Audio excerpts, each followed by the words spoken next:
Ladies and gentlemen, welcome. Week 5 of the LCO is upon us, and it is the final week before we can finally get into playoffs. And I could not be more excited to see exactly where things end up. We're going to have a big conversation about that throughout the day. You know, many different outcomes, many different ways that this whole bloody week can set the tone and move the leaderboard around. And, you know, it's just maths at that point. You know, maths has never been my strong point. So let's quickly look back at what we missed last week or saw last week. And, yeah, leave ourselves to get into today. The hero that watches this team crumble before his own eyes. That's Syndred there. There goes Vengeance. He's full on down as well. Baron buff proving to be so huge. An explosive cast gone to 2. That forces out the TP as Direwolves look to try and end this game. Here he goes in a 1v5 situation. What can he do? He pops the Hex to ultimatum. He when they get going. His mid lane again. Oh no, Lisa runs him down with a chem tank there. That's a 2-man knockup from the Call of the Forge God. And adds insult to injury. Headbutt them into a wall. Lights out. PCE and Liv now on a flanking angle. They've got to do something. He's soon to turn Mega. He's hoping for a massive ultimate to turn the tide of this game. Draku might fall on down before the fight even starts. He does indeed. The ultimate can't be used. The bot lane of Chiefs is dead. He's now drowsy.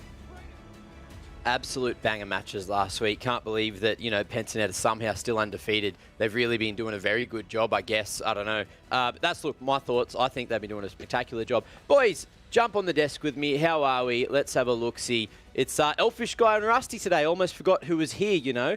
I was just too focused on this damn thing that I managed to pull out of the cupboard. I had to dig very deep to find it. And looks like Rusty's already telling me his thoughts with the very cool jumper there.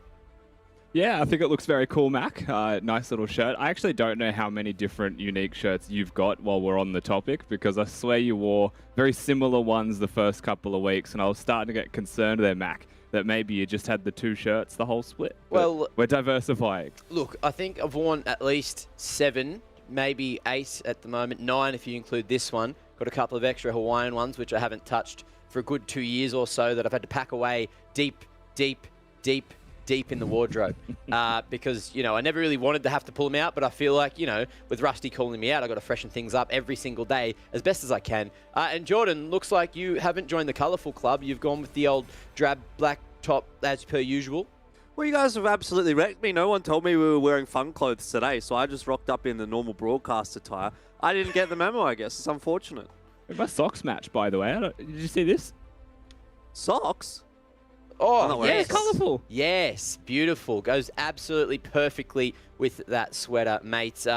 I don't actually have socks on. I think it's illegal for me to pick my feet up, so we're just going to leave it as it is. All right, keep it away. Now, moving forward, let's have a quick look at the standings and see where things were left off last week before we get into this very important week of gameplay. And it looks like Pentanet, Peace, and Direwolves already all securing their spots in the playoffs, which leaves 4th and 5th. I guess open for the taking at this point, even though Order are pretty much just 1 win away from securing that position, Rusty. Yeah, I mean, looking at the standings right now, 3 games left to play for each of these teams. So that's what you're really looking at now. Like, you can see where they are. You can see who's locked in. That's awesome. Placements aren't confirmed, but eyes definitely on the horizon for me and how these next 3 games pan out. It's going to be so interesting as well because everything matters. Every single day matters this week, or you'd expect so, you know, going into the final day. Jordan, of course, I feel like you haven't said much yet, so please tell me your thoughts of how you reckon this ladder is going to end up. Look, I think it's probably... I mean, let me just have a quick look at the ladder again before I really put this in. I think it's probably going to actually end up more or less exactly how it is right now. Actually, in theory, it shouldn't make too many changes. I mean, Pentanet at the top. If they win a couple games this week, they're confirming that first place. I know Nat's going to get into the whole discussion of exactly what can happen with all these options. But yeah, as far as I'm concerned, if things go the way that they should, there shouldn't be that much moving and shaking. The one thing I might say is maybe Direwolves could overtake Peace if they have a good week here and Peace sort of stumbles at the final hurdle. But aside from that, I mean, I don't think Legacy's got enough. I don't think Chiefs at the moment is looking like they're going to be able to overtake Order. But, you know, we might find out. We might see some interesting stuff. I really wonder how volatile it's going to get in the end. Now, let's bring Nat into the conversation because I heard she's been hard at work all weekend, you know, crunching the numbers, crunching the outcomes, having a big think of how this ladder could end up given certain, you know, teams win, upsets, etc. So, Nat, look, I'll just give you the floor. Tell me what your thoughts are on the current situation and where we're going to end up at the end of the week. Look, it feels good, you know, putting my engineering degree to use here, doing some hard maths. But it's actually really interesting that even though we only have 3 games left, the ladder can change quite significantly. I think for the first 2 days, we're kind of looking at that 4th, 5th, 6th, and 7th position. Like those teams right now are really up in the air. I know we only want to know 4th and 5th, but there's a lot of ways this can play out. We can have Chiefs, if they lose all of their games, they can tie with Legacy, or they can tie with Gravitas, right? And because they're sitting in 5th position, that's pretty, I would say, worrying for them at the moment. Mm-hmm. But if Chiefs and Legacy tie, we go to a head-to-head, and because, you know, theoretically Chiefs would have they have beaten Legacy twice now, it means that Chiefs would take the position over Legacy. But we have the Chiefs in the Gravitas game today, which I guess if Chiefs lose, then it puts Gravitas in a really, really good position to stay in the running. And then there's actually so many factors here, but then we would have, sorry, I feel like I've lost my train of thought. Oh yeah, we have potentially Order as well tying with the Legacy crew as well. And then the Legacy game that we have today, we need them to win and Chiefs to lose for there to be like that potential for upsets. Or we could have our top 5 immediately sorted out today with Chiefs winning and Legacy losing. And that's the simplest, easiest way that it plays out today. And a lot of these upsets, well, I guess upsets, you know, they're currently in position to make their way to playoffs, also rely heavily on Gravitas and Legacy not losing once this week. You know, they have to get the 100% win rate, right? Yeah, it's really, like, I don't know if it's really possible, but there is that chance. They do have to win all of their games this week, and Chiefs have to just lose all of their games, is what's going to cause the biggest upset to the standings. Yeah, that's crazy. I mean, realistically, that can't happen, right? Like when you actually look at the coming 3 games, Chiefs have Gravitas and Mammoth. Gravitas have Direwolves and Pentanet. So it's awesome to look at. It would be very exciting, but we're gonna have to see. I mean, today is possible for Gravitas, right, against Chiefs. Chiefs, I feel, haven't been playing up to the standard that they could be. But yeah, then they come up against who is in Pentanet. So that's a rough one. There's so many. And look, thank you very much for that, Nat. We'll send you back down to the sidelines and get you ready for the first pre-game interview, which is going to be very interesting once we get there. So thank you very much for all that knowledge. All good. Peace.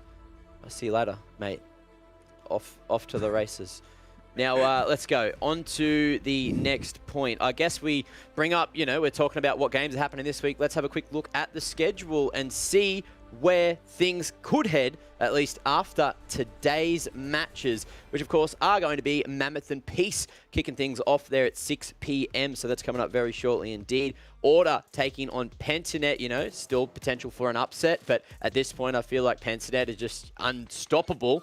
So looking like that could be a 12-0 for them. Legacy and Direwolves, I feel like that's going to be our matchup of the day if Legacy play as good as we could expect them to, you know, when they played on their good days. But of course, Direwolves continuing to trend up, was just on this massive win streak at the moment. And then you got the Chiefs and Gravitas at 9 p.m. And that's going to be interesting because the Chiefs have been in a bit of a rut, it seems, and Gravitas are kind of on that upward trend as well. So, Rusty, you want to give me your thoughts on any of these matches? You know, what sticks out as your game of the day?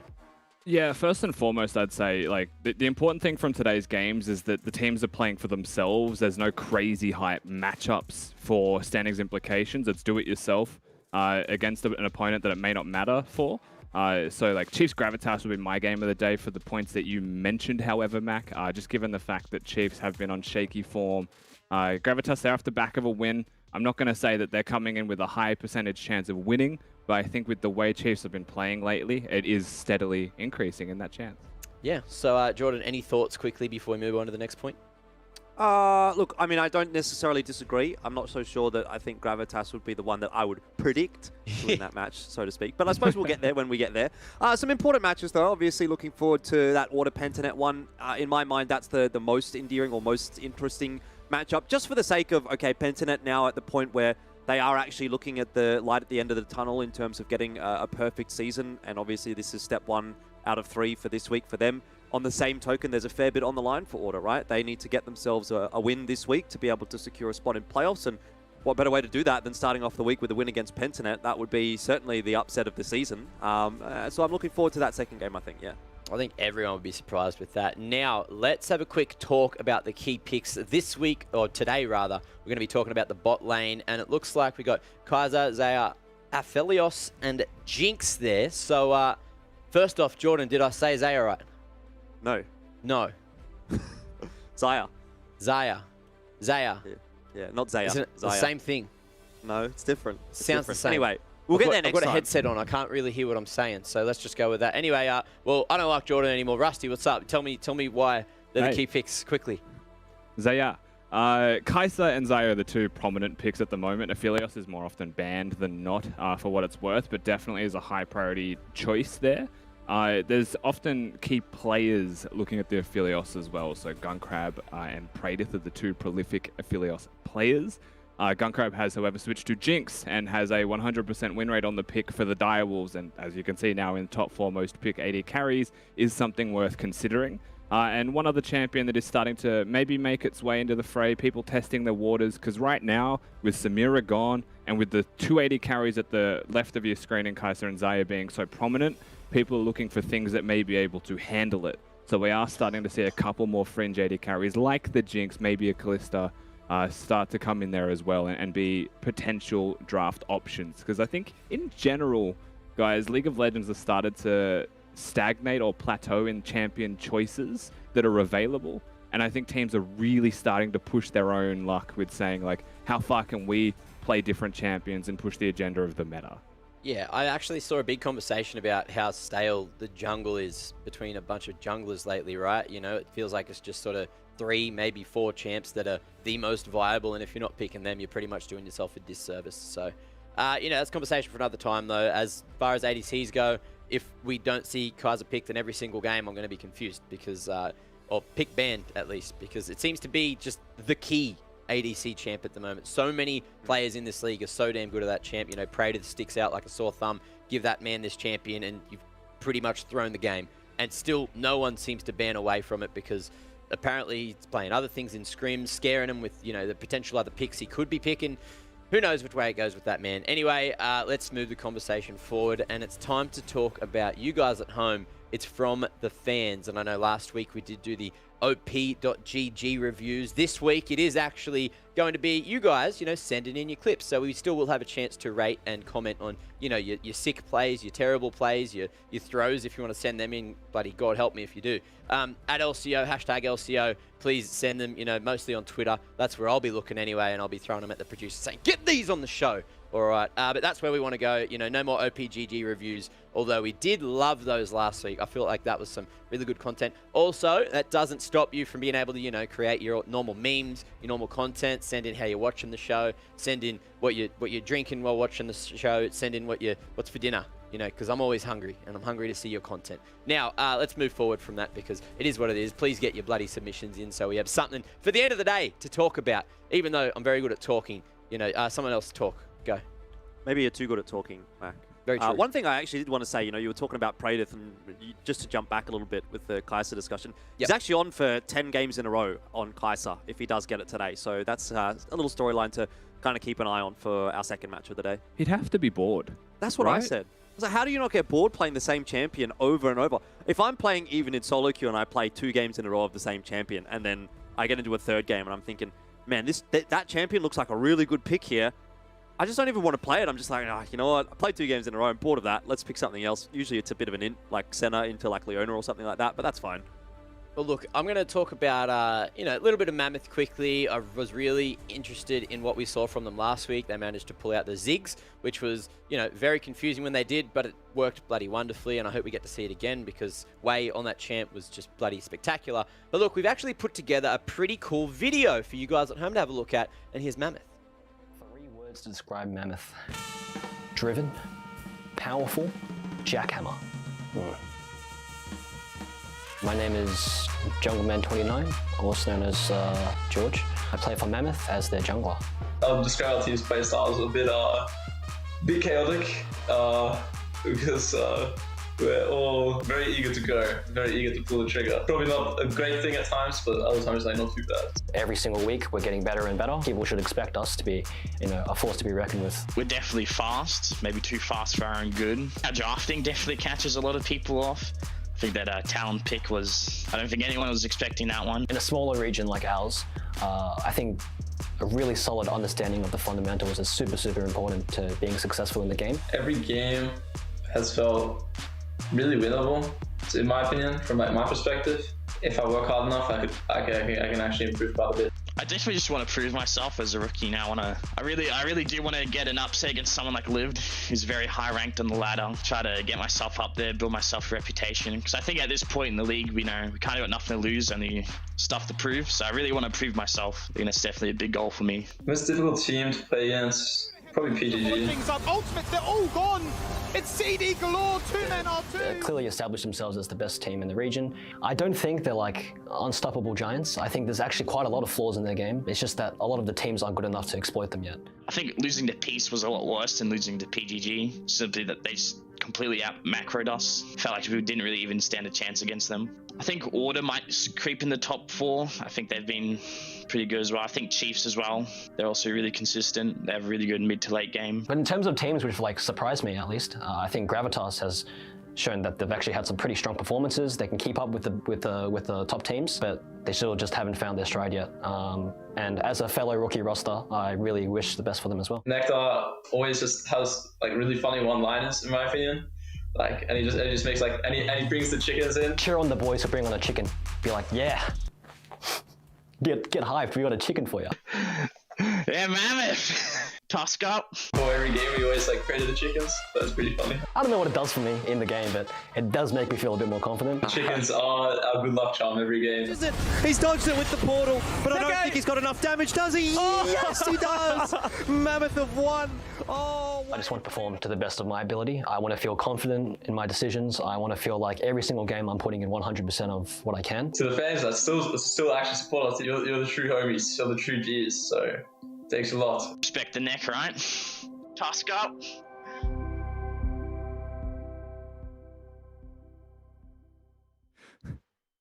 So there you go. Jungle Man, the leader of the Jackhammers, and Respect the Chick. Brand new memes being born, and what a great video that one was, Jordan. I don't even really know what to say about that video, Mac. It was everything that I didn't expect out of it. Like, where are they getting this chicken from? That's all I really want to know. Why is Jackhammer an adjective for their team? Yeah, that was something. What is happening? It was absolutely chaotic. Now, look, we got to see them in the video. We got to get to know them a little better, which I feel like was good. You know, we really needed to get to know this Mammoth roster. And when we have a look here, you know, Jungle Man, the Jackhammer, he is going to be leading the squad today with Wei, Shyper, Shinky, and Respect the Chick over on the top lane. Now, any thoughts, I guess, Jordan, you know, particularly about Nectar after that video? You know, is he actually a farmer? Does he just raise chooks in the backyard? And it brings to question, where's this man from? Has to be, right? You know, I don't know about you, Mac, but I know for me living in Sydney, it's not so easy to just go out and get a chicken. So he must be somewhere like where he is raising chickens. You know what I'm saying? That's all I've really taken away from that video. Is he a farmer in the server? Maybe not. I mean, he's got a lot of fans in the Twitch chat, so maybe he's farming fans. But as far as farming wins, Mammoth definitely not having the greatest of times there. So it seems like their season is over, unfortunately, Mac. They don't really have much of a chance to get into playoffs, even if they were to have the perfect week. I actually think it is statistically impossible for them to make it to playoffs, but they certainly can play spoiler for quite a few teams. And their first objective this week should actually be doing that against Peace, because Peace, I mean, they still have a chance of actually making it to second. They also still have a chance of dropping down to third. So a lot of these matches are still important for Peace, and it means that Mammoth at least have something to play for here, right? They can be that team that can ruin some hopes and dreams. And look, I did get confirmation from the producer that he does just raise his chickens in the backyard. So, you know, it is possible. You know, you can make a little chicken run. You can have I don't even have a space. backyard, so, you know, he's already winning. There you go. I do have a backyard. It's currently filled with water, just like I'm assuming yours still is, Rusty. Yeah, look, if you want me to go for a swim mid-show, I mean, I can. It's not a pool, let's put it that way. But we're definitely... we'll actually say it's a good moment, Max, so thank you. PSA, trying not to disconnect all night, so bear with me if I ever get laggy. It's the weather. It's flooding. There we go. Well, one's in chat to pay respects for Rusty. Not even pay respects, I guess just pray for Rusty. Make sure his net stays stable all night, similar to what we had with Nat a couple of weeks ago. Now, let's move on. Let's have a quick chat about Peace. There's 2 teams in this battle today. And look, Peace, they're doing a very good job. They've lost a couple of games now, you know, still doing a very good job. You know, Halo in mid there, a couple of cousins always helping him up, you know, really firing him up there, trying to keep him playing at his A game. You know, you got Lisa, who's back into the jungle today again, and Appy, who still, you know, I think he doubled up last week on the top champs. So I'm not going to say I'm disappointed. I think he's made it to, 11 different champs, maybe even 12 at this point. And he's doing a great job, Rusty. I think we can just keep adding numbers to it, even if it's less than that at this point. So looking forward to his 13th champion tonight. Peace overall, though, have definitely regained form. You know, they've definitely started to find themselves. And I was trying to look more at, like, what does that even mean? And then I realized, looking at the stats, they only lose to top teams. So their only losses so far are to PGG and Direwolves. And they have both of those teams coming up in their last 3 games. So if you want to talk about standings implications for a team like Peace, they actually need to find a way to get over that hurdle and take out one of the other top 3 teams to be able to stay in a top 2 position, or Direwolves may actually come and snake that from them in the last moment. I wonder if that's going to happen, though. Look, because Violet has just been such a farmer. So I guess it's farmer v farmer with Nectar in the top lane. But look, let's bring Nat into the conversation and ask her thoughts about the chicken and Nectar and, you know, Jungle Man the Jackhammer. What are your thoughts on this whole situation? I think somehow you guys were not as surprised as me by that chicken. I literally don't know where or why this chicken is just what? Who has a chicken in their bedroom? Oh, you know, content, right? You just bring whatever animals you got and you just go, here you go, tusks up. Doesn't have tusks, it's because it's a chicken, but still works, whatever. Anyway, who's down on the side lanes with you? Talons instead of claws, and they could be like talons up because they played. Anyway, that was really lame. But I am actually going to be joined by the man Nectar himself, as well as Appy. Thank you both so much for joining me. Nectar, I'm going to just jump straight into it. Do you have a chicken with you right now that you could potentially show us? I'd have to get out of my chair to get it. So it might take a little while. Okay, don't worry then. I thought you were saying like it's still in the room with you, and I was gonna be shocked, but okay, we're all good there. I was just very surprised. But how is the atmosphere, I guess, with yourself, the chickens, and the rest of the team over the weekend? I think we're definitely we're coming this with a very hard head, I guess. We definitely do want to take some more wins off the few of the teams coming up. It'll definitely stir up the standings if we do. So yeah, definitely looking to make that big impact. I mean, I guess. Yeah, you guys now know that unfortunately you're not going to be making it to playoffs. So what are your goals for the last 3 games? I mean, it's just to prove ourselves right. I think we got a lot coming in for the next split. Now we definitely we want to be more in that middle pack next split. So I think if we get some wins this week, I guess it'll prove something, right? Of course, and I guess if you guys don't end up getting any wins, is there any other way you feel that you could be proving yourself or happy with your performance this split? Yeah, I guess definitely try to be up in CS and stop getting solo killed. That would definitely be a good first step to proving ourselves. But yeah, that's just something for me personally, though. I mean, baby steps, right? I'm sure you guys have a high potential to get a win this week. But Appy, completely different story over there with you guys at Peace. You know, you're actually in contention to take top seed. So how are you guys feeling coming into this week?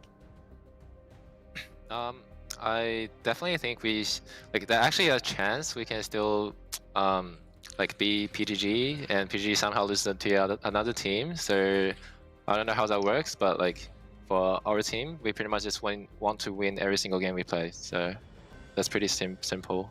Yeah. What has the prep been like over the weekend for you guys, knowing that, you know, it does mean a lot these last 3 games? We just pretty chilling, to be honest. We don't have any stress. We didn't prepare like, I mean, we did prepare something, but like, it's just very normal, you know, like still planning to win every single game like before. So yeah, that's pretty much it.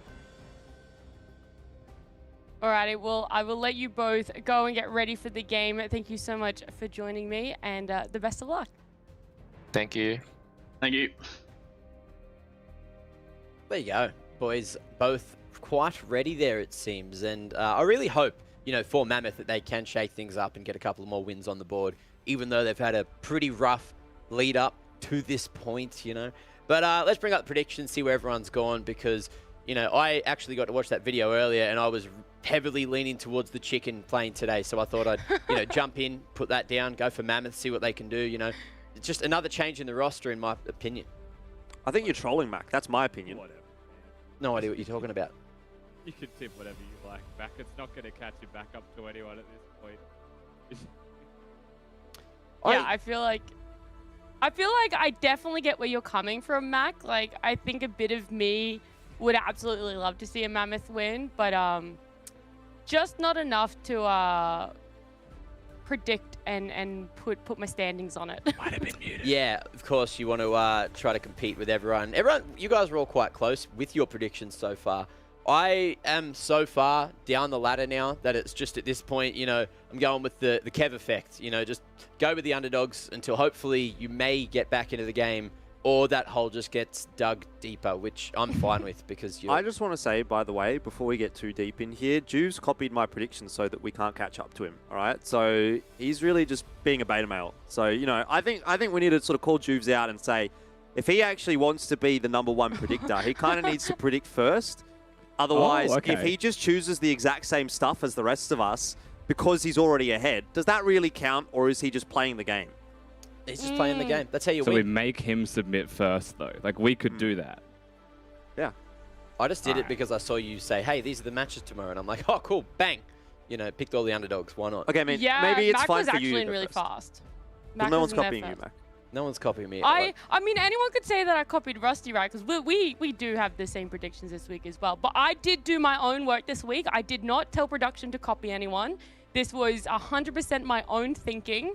Just want to put that one out there. And it's not exactly the same as you as well, Jordan. So you could either end up taking an extra lead on me, or I could end up catching up. I appreciate that. But how can I believe what you say about not copying Rusty when you have the exact same score as Rusty for the entire season as well? I mean, there's some sort of collusion going on here. I did not know that one going in. I have not had the honor of Nat copying my predictions. No idea why, honestly. But something else that you cannot copy is other people's genetics and their results in assessment tests from esports assessment labs. So, you know, jump on over there, go test yourself before you wreck yourself, etc. And hopefully you can watch yourself get better as a human, which hopefully works. And yes, you know, I love to watch myself get better as a human. Fortunately, unfortunately, that's not happening right now. Kind of losing my train of thought. But something that I am happy about is it's my turn to go sleep on the floor just down over there because it's time for the game. And it is going to be Mammoth and Peace to kick things off. So I'm excited about it. Gentlemen, take us in. Thank you, Mac. Very much appreciate that. Peace and a Mammoth. Look, this is... You know, you look at this matchup, I think on paper, Rusty, you go, it's not the biggest of deals, but when you consider the rest of the week that Peace has to have to be able to maintain their second place, still a bit on the line here. They do want to make sure that they get over the line here and, you know, just get a pretty comfortable victory to ensure everything's going well to start off the final week. Yeah, 100%, man. You'd expect to see Peace come in full strength, you know, really try and just take it to Mammoth, get the game over in 20 minutes so they can call it a day, prepare for tomorrow, right? That's what you're probably expecting from the side of Peace. Mammoth, you actually heard very good spirits, high spirits in their video before, as well as a sense of seriousness and confidence in what they're doing coming in today. So they may know that they've been outmatched most of this split, but they are still coming in today saying, we're going to try to win, right? Because we have everything to prove still. and upsets are a nice little advantage they would get on top of that. Yeah, definitely. And something for us to sort of think about was that this actually was a very quick matchup last time they played, right? 24 minutes, Peace was able to get the victory. Kevy was playing in that game, though, so we've got Lisa today. That was the game where Kevy went 10-0 on 5 on Graves. Those bans, Jordan. Yeah. A lot of ADC bans. Yeah. Like to see that. But the one thing that I was actually looking for, and we're not going to get here, was whether or not Aladoric was going to get Rel for the 4th time in a row. He's actually played Rel 4 times in a row and has had really, really solid games on that champion, but this time they've gone towards the Thresh, so bit of a change up for Peace. Yeah, I mean, Thresh is actually one of Aladoric's best champions, and it has often been banned in the first 3 bans for either team. Usually that does open up the possibility of the Rel, something that we've spoken about a lot. What are you doing, Mammoth? But Aladoric will get his Thresh, and that's exciting. Just before we hit on whatever's happening over there, the 380 carry bans taken away from Violet. You know, at the very start of the day, these were 2 of the 4 most prominent champions right now. Tristana is Violet specific. He's been playing that one back to back to back. So they are trying to extend the list of champions, but like if they pick Aphelios now, I really don't think it matters, and I think Violet's still happy. Or this even. Or Jinx. That'll work too. I mean, same kind of concept. Get that guy up to late game, and all of a sudden, big problem. You still got the Thresh to get them through the early lane. All right.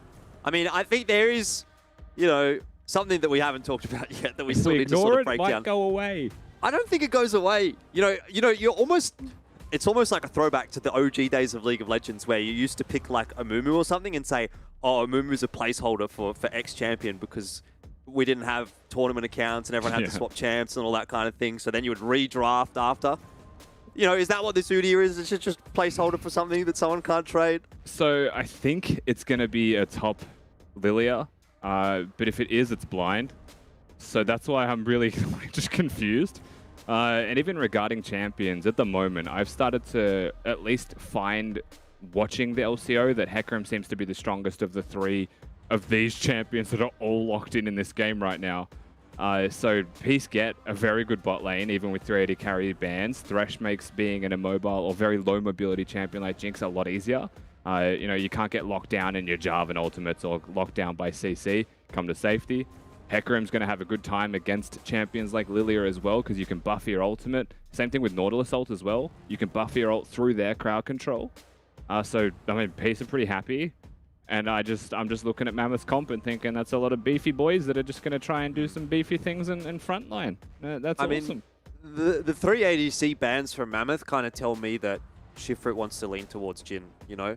Seems like the champion that he's been most eager to pick up out of any of the selections. And so if he's just going to angle towards that, there's a good chance Peace isn't going to pick Jhin up. So he just says, let's get rid of some of maybe these problem champions and see if we can get onto that Jhin. 2 mid lane bans, though, going through for Mammoth. A top and an ADC ban for Peace. I'm very interested to see what Shifrit actually will end up picking here. I mean, whether it is going to be for mid or for the ADC. There may just have to be a Jhin. I mean, they can hold a lane, you know, don't show, I guess, the flexibility of the Lilia between lanes. Maybe it's an Udyr that's playing top lane with Aftershock, I don't know. Maybe it's matchup dependent. But you'd expect an AD carry to be locked in here first and foremost to keep us guessing until the last pick. Peace would be very much aware of that as well. They've taken Camille out of the equation, which does lean to me saying that Lilia isn't top lane. And we'll see where they go for now. Well, this is the big question mark then, isn't it? Obviously, what Peace picks is one thing, but what Mammoth picks is the really important selection. Caitlyn was the ADC selection for Mammoth, so no Jhin this time, but Nautilus Caitlyn, not the shabbiest of lanes. There's a little bit of a combo there with the Nautilus stun into the trap and everything that goes on there. All right, Shinky, what have you got for us here? Yeah, I mean, Bruiser Gnar top lane. There is a lot of potential kill threat on him, just a lot of crowd control in general. The mini Gnar may have a rough go of it, but at the same time, this works really nicely with the rest of the team comp they've gone for. The Sylas pick itself, again, we have to presume it's a soft blind pick. Does have the utility of a Lilia ultimate and a Caitlyn and Nautilus ultimate, which can be very valuable, and now even an Aatrox ultimate to use. So, I mean, they're not wombo 5v5 massive ultimates, but they have huge impacts. And it seems to me as though we are getting that mid Lilia with Ignite into the Sylas. And melee champion, yeah, can be kited maybe, but has so much mobility and potential kill threat with a jungler nearby that it may just be fine for Peace in mid lane. I really don't see what this is doing. Guess we'll have to wait and see, Rusty. You know, it's one of those things that you can't knock it till you try it or until you watch it. Maybe you can, but at least I'm prepared to give them the benefit of the doubt here for Mammoth.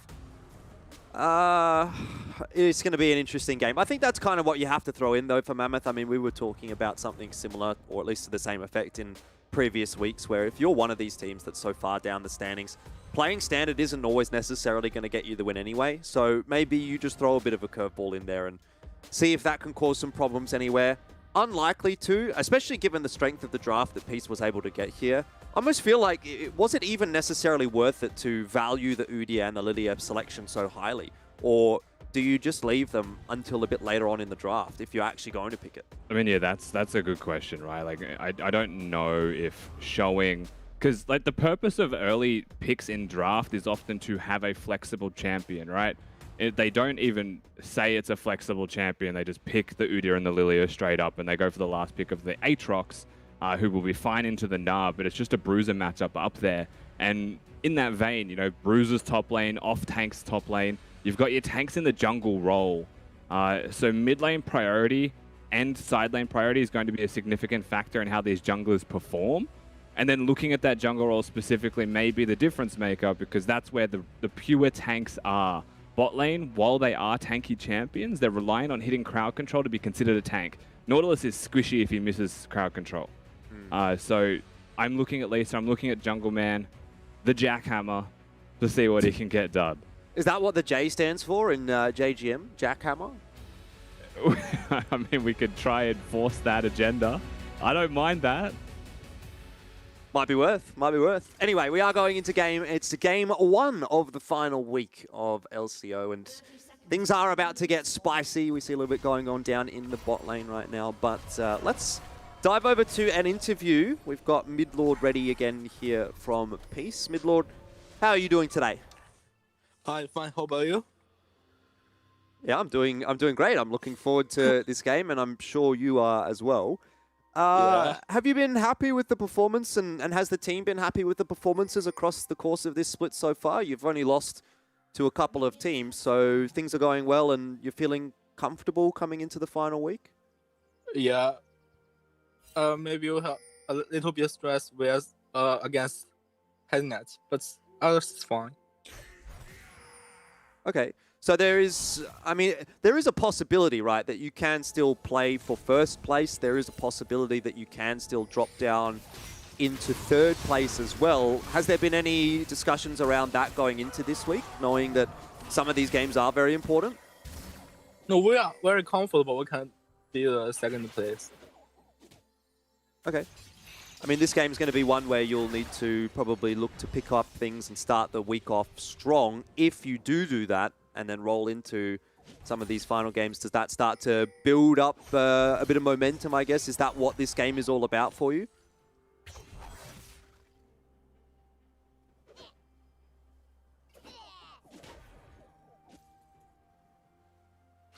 Is he there?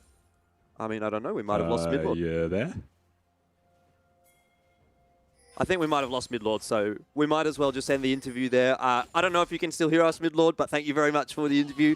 Maybe we'll get you back again later on in the week. But Rusty, what just happened? A lot. There was a lot of level 1 movements by Mammoth. They were grouped up as 5, so apologies for those that were looking for some action to be called in the game, but it definitely was still on your screens. They didn't find the first initial invade attempt. Instead, they go towards a follow-up invade later towards when the red buff would be spawning. Peace clearly on the money, aware of it, the fact that it was going to happen. Backfires and Lisa goes down really quick, but Peace with a long chase. Shifred is also going to die here. Sorry about taking that one as well. They are able to punish back Peace, and the result of this is now something that you're starting to see on your screen. Because ultimately it was the Caitlyn that fell. It was the Caitlyn that fell super late into the game. Is going to miss an incredible amount of experience, is now going to miss an incredible amount of minions and gold. And I mean, it's 1 CS bot lane to a 2-0 Jinx. Yeah, and there's a bit of craziness going on in the jungle as well. Lisa might have bitten off a little more than he can chew. The Ignite is ticking.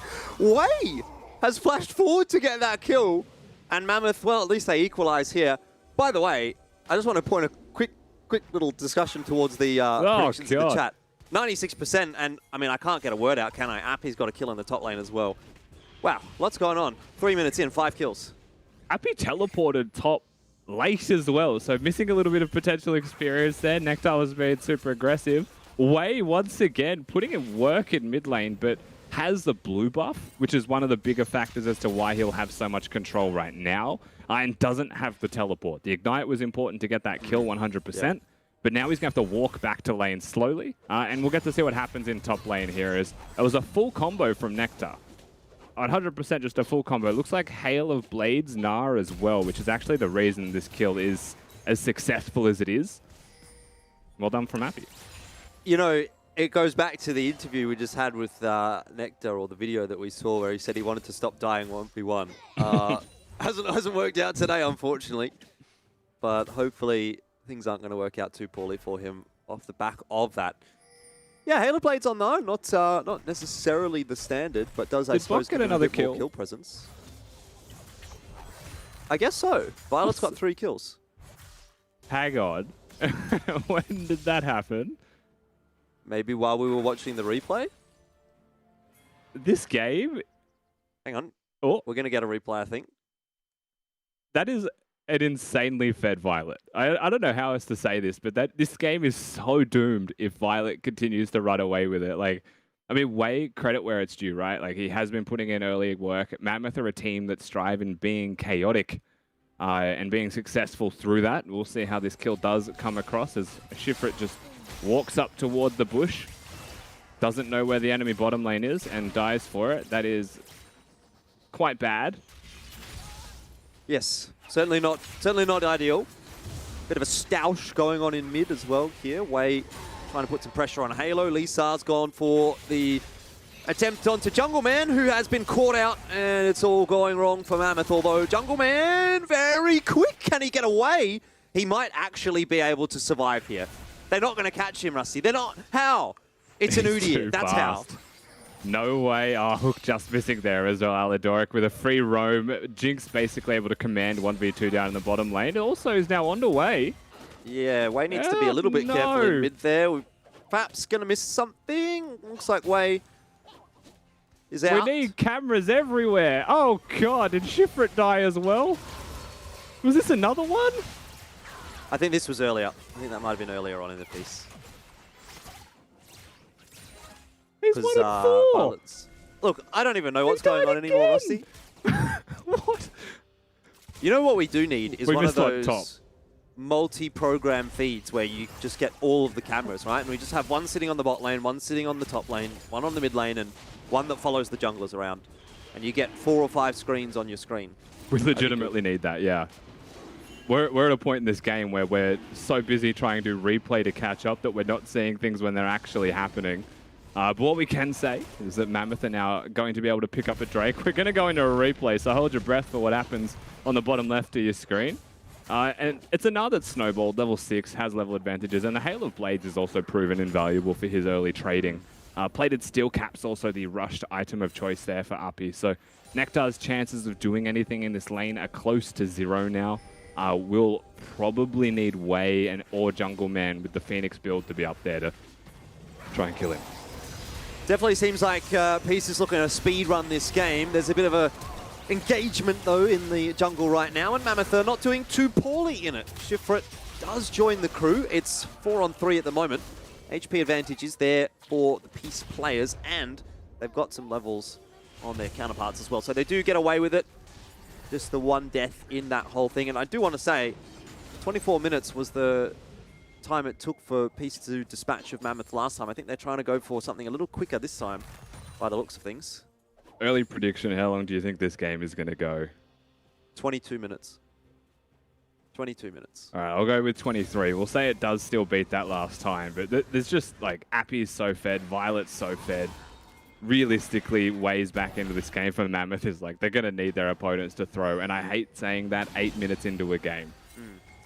Jungleman does have the level lead on Lisa. Does force him away from the Rift Herald. He's going to try and put a bit of help up in that top lane, a bit of presence there maybe. I mean, Wei is all over the place as well, isn't he? He's barely been a mid laner this game. He's been almost a second jungler, roaming all over in the bot side jungle. Happy now the focus of fire. It really just seems like Mammoth wants to fight. It doesn't necessarily have to be the best of fights, but if they can get a fight, they'll take it. Nectar's caught. The follow-up's going to be good from Peace as well. I mean, it just doesn't stop, does it? But a good response. Lots of damage coming through from Wei in that mid lane position on the Lilia, and he's now 2-0-2. So wherever he is, feels like Mammoth has a chance. Wei is 100% the beacon of hope. Halo also now about to find him himself. Alidoric here, so Wei in trouble. Yeah, does just try to hang on to that flash as long as possible, but inevitably forced to use it.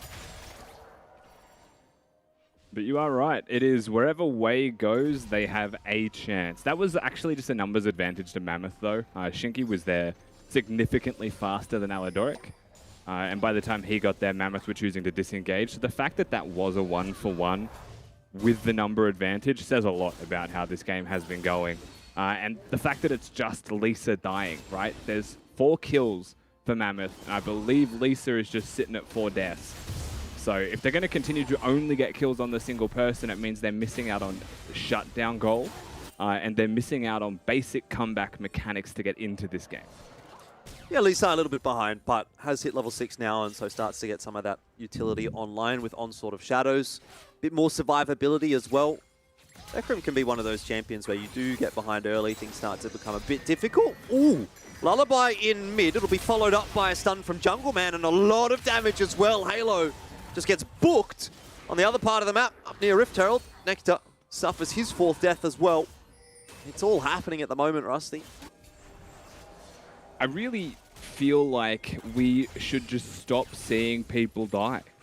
Like, I understand that the way that Mammoth wants to operate is chaotic. Like, it definitely has been where they've been the most successful, is trying to bring their opponents into their game. But they've just been so comprehensively bested at it that they need to stop. You cannot be a 0-4 top laner and get solo killed as many times as you have. You can't actually stay top if that's the case. Like, you're at a point now where you're better off just working with your jungler and protecting him a little bit. Just sacrifice a couple waves, maybe don't walk into the river without priority. I think the river's pretty deadly, but Nectar went and did that anyway. Just slow down. Wei does need to be a little bit careful in mid with Lisa hanging around. Dragon's going to be up in 40 seconds. Looks like Mammoth is trying to get some control in the river before that objective spawns.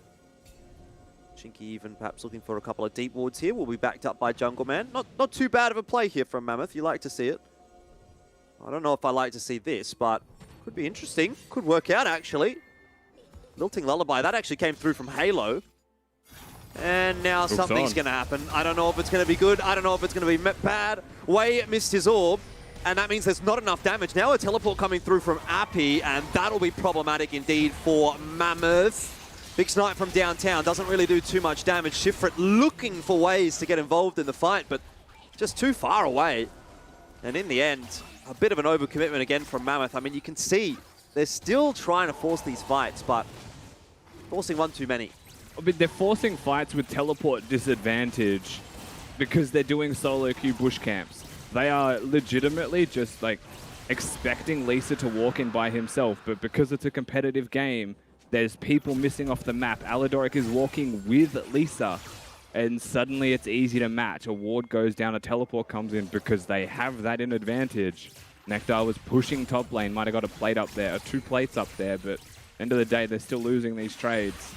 They've digressed so far to solo queue play styles that it is coming back to genuinely hurt them. Jungleman looks to try and get something done, but the chompers go down, and unfortunately when you're an Udyr, chompers are your worst enemy. 4-0-2 for Violet as well. Has been pretty supreme so far this game. Kraken Slayer already completed, and you can see Shifrit not even halfway done with his first item. Ooh. Ghost comes through from Jungle Man. They're looking to catch Halo. They know there's not a whole lot going on the top side of the map, and this should well work out for them. Halo should die. Has been put to sleep now by Wei. And again, it's always the mid lane for Mammoth where things seem to be happening. I think if they just played around mid a bit more. I mean, maybe it's too little too late because Appy's going crazy in the top lane. Nectar will survive for now. Not enough damage from Appy, and now has to turn around. I mean, I'm trying to just take a breath right now, Rusty. I'm really trying. But it doesn't stop. The action just is unrelenting. I mean, this time it's Peace just overexerting themselves. 100%, you watch an Udyr, right? On the minimap even, walk through mid lane to kill your mid laner, and then you dash in top trying to get a kill. Of course that's not going to work. Of course the Udyr is going to be there, you know that. So I think we've realistically hit that point where Peace have just, they've accepted reality. The fate of this game is that it is going to be a solo queue game, and they are going to play like it because Peace are just far enough ahead at this point that Violet will carry no matter what they do. Look, correct me if I'm wrong, but I'm not really that up to date with who's at the top of the solo queue standings right now. But I thought there was like 4 out of 5 of the Peace players up the top.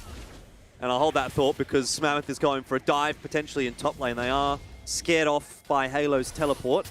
Appy, we're going to chase them down. And in fact, it seems like Peace is not scared at all. Lisa comes through with the onslaught of shadows. And that's more than enough to lock down a couple of the Mammoth members. Way too easy in the end. And a good counterplay, really, from Peace. It seems like that's all that it takes. Violet is the same level as Mammoth's mid laner. Higher now. Even higher now. That's unreal. And Shinky's caught here also. Too many people here. Elfish, so he's just going to fall. Turret's also going to follow. And Mammoth have once again stepped too far into the unknown against the teleport advantage. And they are punished for it accordingly. The Peace once again will get further and further ahead. They may even give a couple of shutdowns for charity once more at this point. There's just no stopping them. Yeah, it's a very scary looking Jinx at the moment as well. 2.9k gold after that passage of play. Still yet to buy. So probably 2 items finished now already for Violet. It's just straightforward. This whole team fight, you know, the problem is where they were, not how they play it out as well. Like, it was so easy to respond. When you make a play in a competitive game, even in solo queue really, like you have to take into account where everything is. The variables that you can't control if you don't have vision. And choosing to make those plays knowing that Peace are missing or even seeing them nearby adds risk. And they're so far behind, they can't really afford to have that much risk. You need to have calculated amounts. But teleport advantage, Appy having flash, they just thought maybe they could sneak the kill in. They had no chance. Well, the Runans is completed now for Violet. So he's finished off 2 items, and 4 out of 5 of the players on Mammoth at the time that second item was finished for Violet hadn't even completed their first. And now Shifrit looks like he might be caught. Appy going to try and chase him down. Super Mega Death Rocket flashed away from. But how much does that really make you feel happy? Because Shinky says goodbye pretty quick smart afterwards. And in the top lane, there's a bit going on there as well. Jungle Man being chased by a couple. Yeah. I mean, yeah. You'll take it, I suppose, but I'm not sure it's enough. Run, Jungle Man. The Ignite should be enough. It is. Yeah, unfortunately, there was a turret still alive over there. He might have been away if there was no turret. Hecarim is a fast champion, but Chemtank was down. Ghost was down. And meanwhile, look at the damage. Violet just doesn't quite get that final auto through onto Shifrit. Now actually caught by the dredge line. Shinky might have done enough here. Unfortunately for him, though, there is a big Gnar standing in the way. And Violet survives. 7-0 and 2. You know, I was thinking about it before this game started. We'll see the replay on the screen as Halo goes down and the trade comes across. Once again, Lisa's just here in time. I was thinking maybe this is the game where... Because there was a tweet from Praetus after his 17-0 performance at Violet saying, try and top that. I think this is the game where he's going to try and top that. Yep, definitely looks like it. Not shying away from any fights. Doesn't manage to quite secure that kill. Appy snakes it away. guess it's really up to Peace, isn't it? If they decide to end the game quickly, then maybe Violet won't get the opportunity to do so. But if they drag it out, this is anything but a game where Violet's going to have a few kills. So he's just going to be able to farm up. They just pick it on Halo. I think they've found a wound. They've thought this is working. There's an injury. Mid laner is the only person that we can kill. So they are just hunting Halo down. It's just going to annoy him to no end. Even if they kill him at this point, you've seen the trades on the other sides of the map happening relentlessly by Peace, but oh damn, they're going to give it another crack and just keep trying to kill Halo.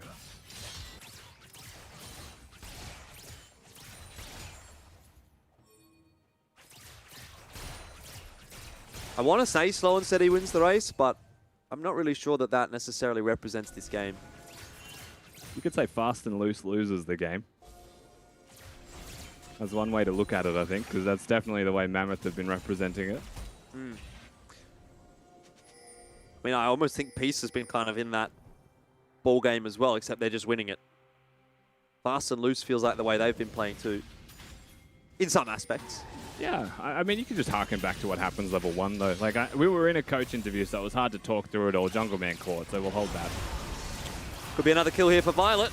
Maybe number 8, maybe not.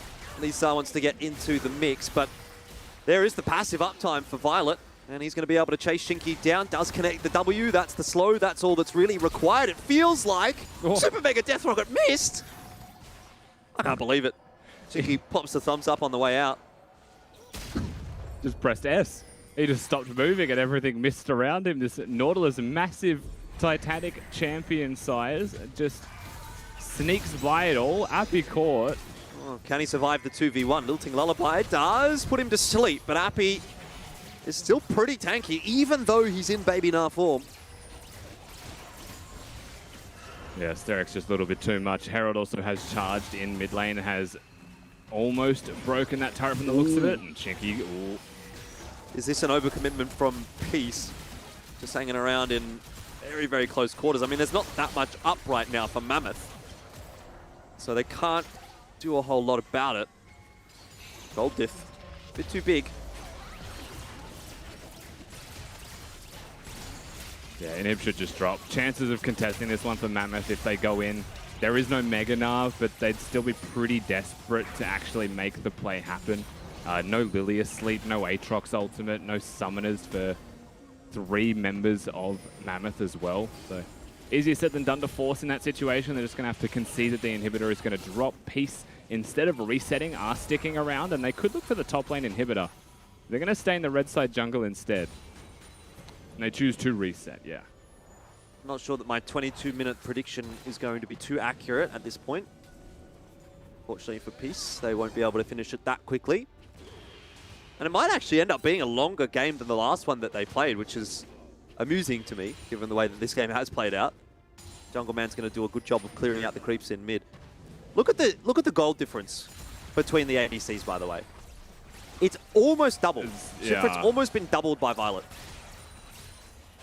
I'm sure you're familiar with the Flame Horizon, where you're 100 CS ahead, but I don't know what to call 20 minutes in double the gold as some kind of horizon the likes we've never seen. I think you call that bot gap. There's a Zhonya out as well, and that's actually from Violet, who was caught, but now is not, and turns things back around. Hang on. This could well be a penta in the making. 3 already for Violet, charging forward, trying to catch Nectar, but the flash will get Aatrox away, and, well, Jungle Man... Oh, they're going for it, man. I reckon they push here straight to the Nexus. They may even try and lock Mammoth in the fountain. There is still a possibility for those 2 kills. Is the countdown timer on the penta, though? I think it's like 15 seconds when there's only 3 kills. When there's 4 and you've got a quadra, it's a lot more graceful. Oh, he might not get the opportunity to get it. Violet putting as much damage as he can in, but they're all standing inside the fountain. That is the Nexus going down as well. It seems like the rest of Peace doesn't quite care as much about the penta. This is some good stat padding opportunities, though, for Peace. Violet continues. Maybe this is actually the real opportunity. Look at the Runaan's damage. Oh my god, it's coming through. Oh, but Violet just can't quite get it. They need to dive the fountain. Surely you do it here. Surely you do it for Violet. Appy, come on, man. He wanted it so bad. but he's not going to get it still. It is the 23-minute finish, Rusty. 23 minutes and 5 seconds. You were on the money. You said 23 minutes, and it was indeed actually faster than the last game, believe it or not. Yeah, you know, you just had to take into account the fountain camping, Jordan. That's where you just went a little bit wrong there in terms of timing. But at the end of the day, what can we say about a game like that? I'm excited to hear what Mac will say about a game like that, because that was just literally from level 1 was basically impossible. The second that kill came across to Shifrit and bot lane, it was like 2-0 Jinx, 28 CS to 1 CS. GG. We call it the Triple E. Sorry, I forgot to turn my mic on. Exciting, energetic, and bloody entertaining. That was everything we wanted, even though it was such a short match. I did say 32 minutes. I don't know if you guys heard me or not. And I got the 3 and the 2 right. They were just, the wrong direction, unfortunately for me. But it was a very long one. All things considered, I felt like it could have gone even shorter. It just came down to the fact that, Peace just wanted those kills. And they just really wanted to take those team fights. Props to Mammoth for getting first blood. I feel like that's something that Peace isn't really used to there. And Mammoth, look, they played the Lilia mid, so I'm at least happy we got to see another bit of experimental gameplay coming out from them. Very messy game, though, all over the place. Even Peace kind of got dragged down to Mammoth's level at some points, though they were so far ahead that it didn't really seem to matter. Again, a really standout performance from Violet, which we've come to expect. He seems to, even in the messiest of games, come through with really, really safe games. He died maybe once. Did he even die? I can't remember. There was so much going on in that game. But either way, yeah, I mean, Peace just far and away the better team. And it's a great start to the week for Peace, right? When you consider this wasn't exactly the matchup that we thought was going to be too difficult for them. This one really felt a bit more like a formality than anything else. But it's going to be the matchup tomorrow. It's going to be the matchup on Friday that we are keeping our eyes on for Peace, because obviously they're looking to hold on to second place. They're also potentially looking to even chase down Pentanet if they can somehow beat Pentanet, and then Pentanet loses another game. I mean, it's obviously unlikely, but these are the things that can happen. So it's a good start for Peace, and you got to keep that hype train rolling, I suppose. Look, it was really something, wasn't it? And I just heard from the back lines, producer Phil coming in with the goods, a kill every 40 seconds on average. So that was just one of those high kill games with a whole lot of action. And I really feel for the observers. They kept trying to do the right thing, and they're just missing a kill in the top lane, kill in the bot lane, kill in the mid lane. You bloody name it. They probably missed one of the ones happening and then got the other one, because we still love our observers down in the production room.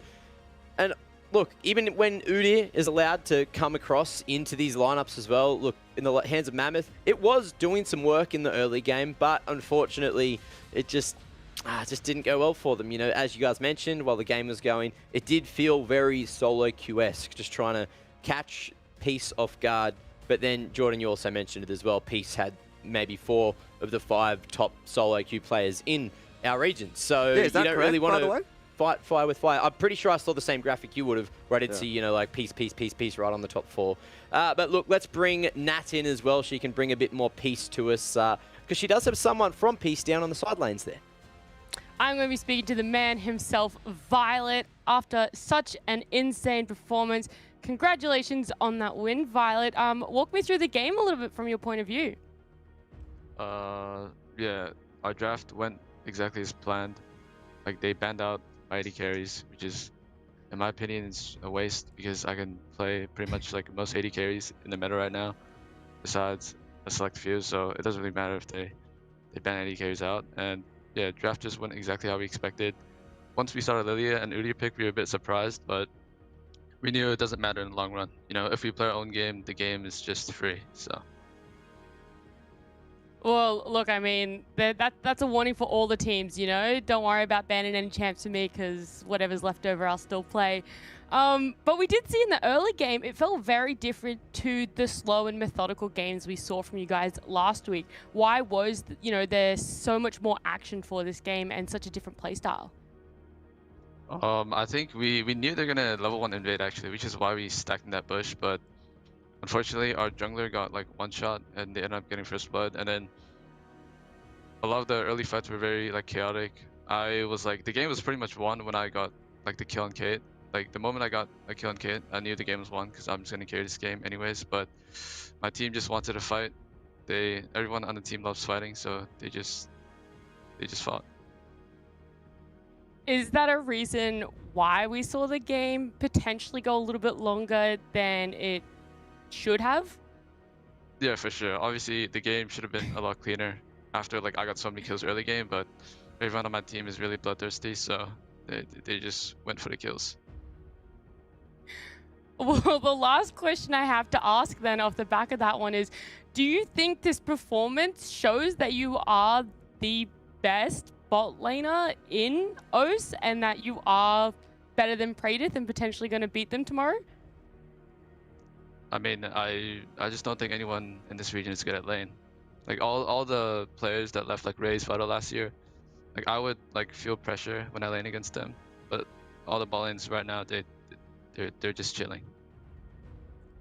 Is there any sort of special prep work you're gonna do coming into your matchup tomorrow, or are you really of that stance that, you know, there's just no real competition? I mean, I think we obviously like prep like just as much as any other week. We focus on like teamwork, stuff like that, communication. But like individually, I don't think there's anyone that really comes close to me. Well, I'll let you go and enjoy the rest of your night and get hyped for tomorrow's game. But congratulations again on the win. Thank you very much. Man's just always full of confidence, isn't he? He just knows that he's won before he's in the bloody server and can play whatever. I did notice that, you know, he did get target banned into the draft, and even so, he's just like, you know, I play more than those 3 champs, so no real worries in his regard. Anyway, Nat, look, any thoughts from your camp before we do move forward here? Not overly. I mean, it was really interesting to see such, I guess, an eventful game when last week felt so like very, oh, okay, we'll do this and then we'll back off a little bit and then we'll push a little bit further and then back off. This game just felt from Peace, no holding back. They're like, let's get as many kills as possible. Let's capitalize on this.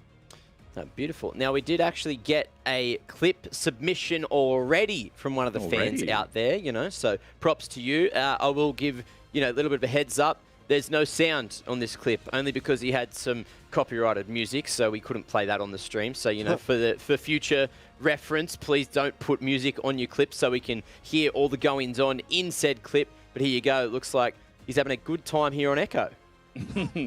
Yeah, from the looks of it, he's just outplaying the Kane pretty comprehensively. The ultimate was used very early there, so if this is a long play, it does make me wonder how this goes. And I think it's just an escape. He's not even trying to kill him. He's literally just trolling him. I think that's what this is. He's literally trolling him. Look at the emotes, Rusty. I mean, if that's not trolling, I don't know. I love it. Does he go down? It's also an old clip. He does. Oh, he does. But you know what? He pissed him off. And it's about the enemies he made on the way. That's it. Kite City. Good job, D-Rizzle, mate. And look, we've got a second game to get to, so let's not keep you too much longer. Time to get to a break and talk about match 2. Coming up just after this, we have Order and Pentanet. Game of the day, maybe. Upset, who knows? I guess we'll find out after the break.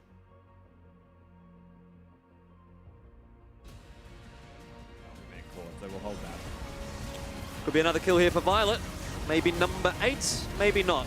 Lisa wants to get into the mix, but there is the passive uptime for Violet, and he's going to be able to chase Shinky down. Does connect the W. That's the slow. That's all that's really required. It feels like Super Mega Death Roll. There's some kind of horizon the likes we've never seen. I think you call that lockdown. There's a Zonya out as well, and that's actually from Violet, who was caught, but now is not, and turns things back around. Hang on. This could well be a Penta in the making. 3 already for Violet.